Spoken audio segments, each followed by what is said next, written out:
You walk into a room and nobody looks up. You speak and people talk over you. You exist, but you don't register. Not because you're physically small, because you radiate nothing. No danger, no weight, no presence. You're a ghost in a world that only respects mass. Miyamoto Musashi fought 60 duels and never lost.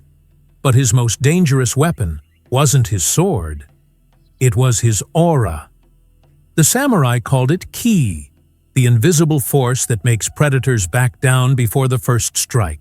Modern men lost this, and that's why you're invisible. This isn't about becoming louder. It's about becoming heavier, a gravitational force that bends rooms toward you without saying a word. Why are modern men invisible? Because they broadcast weakness through microsignals their brains don't even register. Fast hand gestures, constant talking, eyes that dart and apologize. Your nervous system is screaming, "I'm not a threat," to every room you enter. Here's the ugly truth. In nature, prey animals move erratically to confuse predators. Rabbits zigzag. Mice twitch. Weak men do the same thing socially. They fidget, over-explain, fill silence with verbal diarrhea because stillness terrifies them. Stillness demands confidence. And confidence requires you to hold space without apology. Musashi called this Iwao no Mi, body of a rock. Not tense, not rigid, just immovable. Picture a boulder in a river. Water screams past it. The boulder doesn't flinch. It doesn't justify its position. It just is. That's what your presence should feel like. Now the eyes. Musashi's Metsuke technique, the gaze that doesn't look at your opponent but through them. Most men stare to intimidate. That's aggression. Musashi's stare was emptiness. No emotion, no reaction. Just a void that made samurai feel like they were dueling a force of nature, not a man. When you look at someone with Metsuke, you're not challenging them. You're observing them the way a hawk observes a field mouse. Clinical, detached, already decided. The modern equivalent? Picture this. Someone insults you in a meeting. Weak men react, defend, counter, justify. You hold their gaze for 3 seconds. No expression. Then you look away as if they're beneath calculation. That silence does more damage than 10 sentences ever could. But here's the problem. You've been rewarded your entire life for being harmless. Teachers praised you for sitting still. Bosses promoted you for being agreeable. Women told you nice guys are great. And now you wonder why nobody respects you. Because respect isn't given to the harmless. It's given to the controlled dangerous. Your biology knows this. When you slouch, your testosterone drops. When you fidget, cortisol spikes. Your body is sending defeat signals to your own brain. You're not just acting weak. You're chemically becoming weak in real time. 1700 Japan. A tea master travels through a dangerous province. He's not a warrior. He's an artist. Frail, old, trained only in ceremony. But he's dressed in borrowed samurai robes to avoid being robbed. Bad decision. A Ronin spots him. Masterless samurai. Drunk. Humiliated by life. And hunting for someone to kill to feel powerful again. He sees the fake samurai and smells easy prey. Challenges him to a duel at dawn. The tea master can't refuse without dishonor. But he can't fight. He's going to die. So he finds a real swordsman that night. Begs for a single lesson. Teach me how to die with dignity. The swordsman looks at him and says, I can't teach you to fight in one night, but I can teach you to die like a samurai. Show me how you serve tea. The tea master performs the ceremony. Slow, deliberate. Every movement intentional. No hesitation. No wasted motion. Total presence. The swordsman watches in silence. Then he says, face him exactly like that. Dawn comes. The Ronin arrives expecting terror. Instead, the tea master stands perfectly still. His hand rests on the sword he doesn't know how to use. His eyes are empty. His breathing is calm. He looks at the Ronin the way you look at a stain on the floor. Something that exists but doesn't matter. The Ronin freezes. He's expecting panic, begging, the scrambling energy of prey. But this man radiates nothing. No fear, no aggression, just cold, patient void. The Ronin's instincts scream danger, because in nature, the absence of fear means the presence of power. An animal that doesn't run either can't be killed or doesn't care if it dies. Both are terrifying. The Ronin lowers his sword, apologizes, walks away.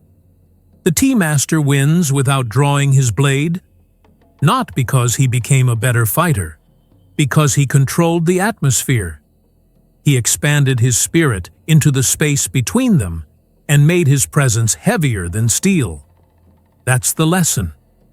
Intimidation isn't about aggression. It's about occupying space so completely that others feel like intruders in your gravity.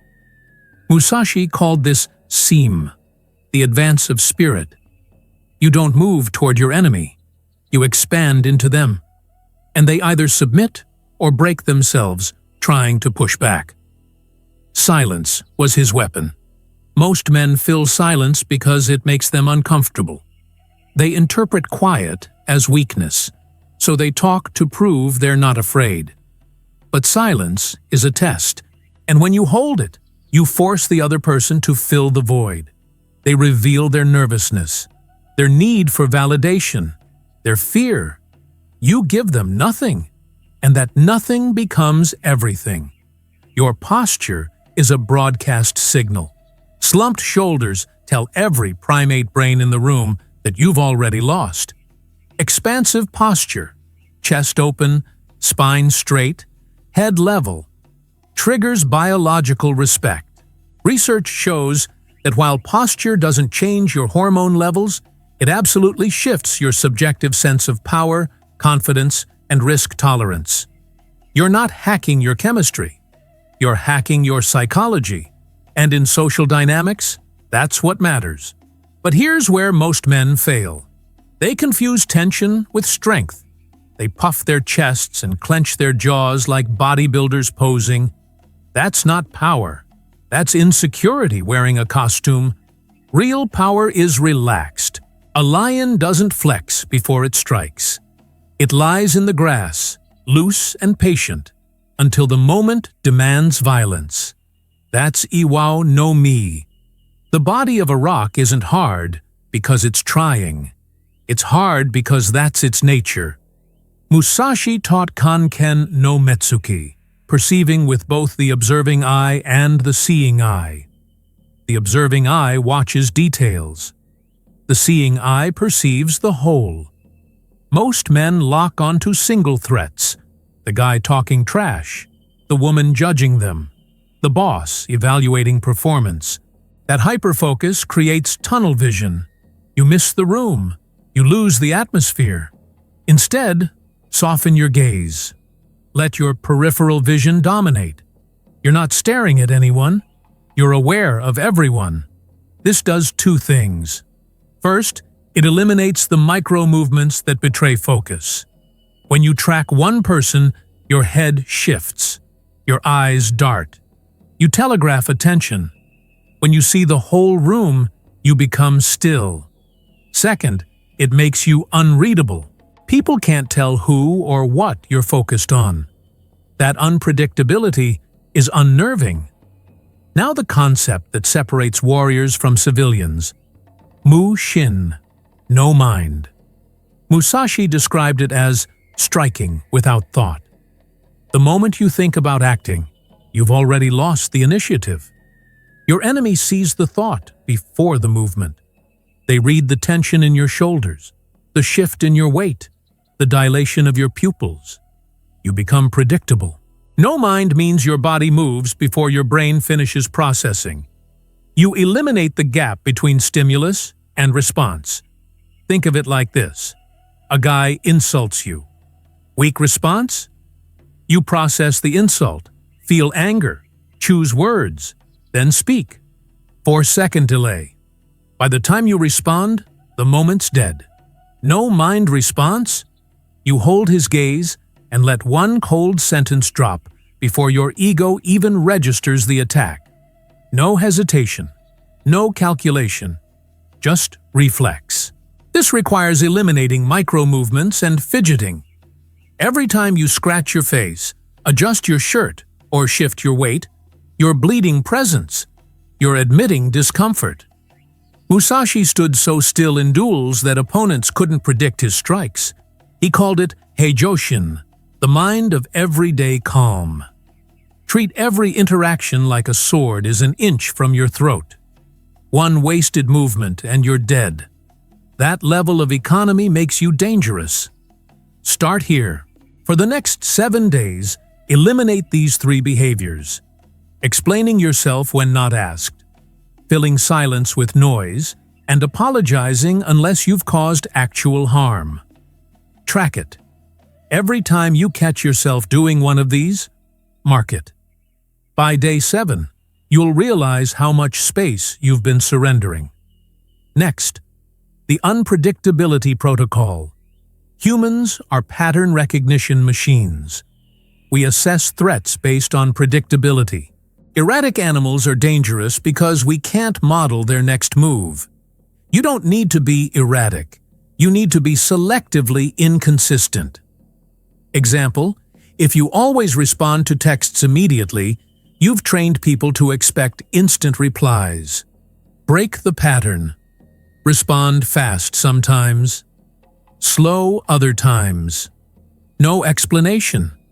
This creates a low-level cognitive load in others. They can't box you. They can't predict you. That uncertainty generates respect. Clothing is psychological armor. Musashi wore simple, dark robes, not because he cared about fashion, but because unnecessary decoration is a liability in combat. Modern translation? Dress in a way that makes you forgettable until you speak. Solid colors, minimal patterns, clean lines. You're not trying to impress. You're trying to be a blank canvas that your presence fills. When someone meets you, they should remember your energy, not your outfit. Now, the real test: projecting calm in chaos. Here's the drill. Next time you're in a high-stress situation, argument, confrontation, crisis at work, do this. Slow your breathing to 6 seconds in, 6 seconds out. Lower your voice volume by 20%. Speak slower than feels natural. Pause between sentences. This violates every instinct. Your body wants to match the energy of the room. Fight it. Become the eye of the storm. Why does this work? Because aggression is reactive. Calm is controlled. When everyone's yelling and you're speaking quietly, you force them to quiet down to hear you. You've just seized control of the room's emotional temperature without issuing a single command. That's seem. You didn't advance physically. You advanced spiritually. Your calm expanded into their chaos and suffocated it. One more thing.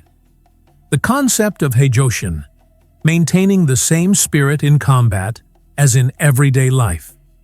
Musashi didn't practice static meditation like monks in temples. He rejected that path. His philosophy was constant readiness, treating every moment with the same intensity, whether training with a sword or eating a meal.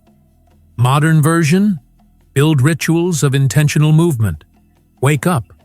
No phone for the first hour. Stretch. Breathe deliberately. Sit in controlled stillness for 10 minutes.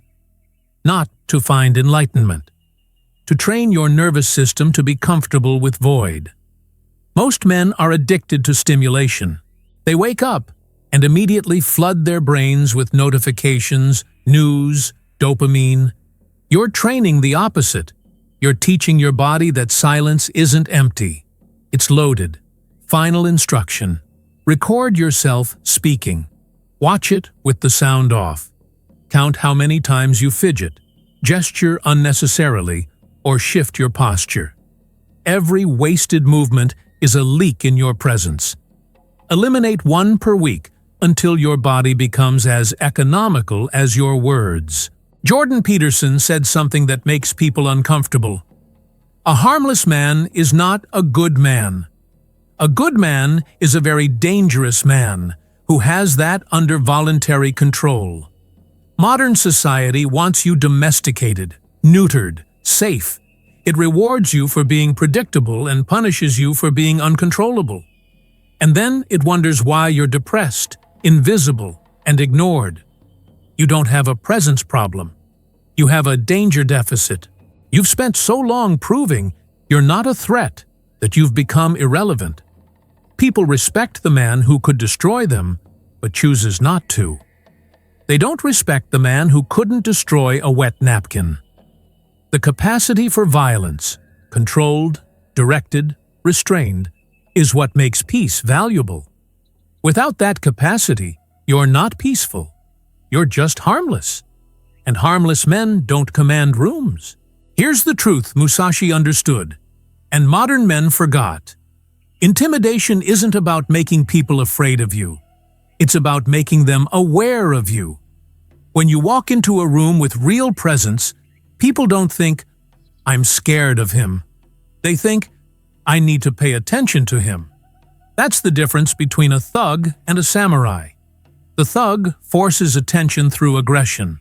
The samurai commands it through weight. You've been taught that being nice is the path to respect. It's not. Nice is what you are to people after you've established that crossing you has consequences.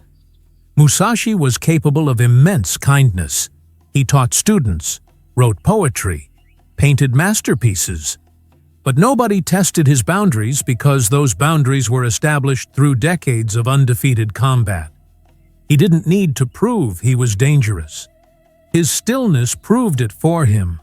So here's the choice. You can keep doing what you're doing. Keep talking too much. Keep fidgeting. Keep explaining yourself to people who don't care. Keep wondering why rooms forget you the moment you leave. Or you can become the eye of the storm, the rock in the river, the void that others fall into when they try to predict you. This isn't a quick fix. This is a forging. Musashi didn't become Musashi by reading philosophy. He became Musashi by fighting 60 duels and training in constant readiness for decades.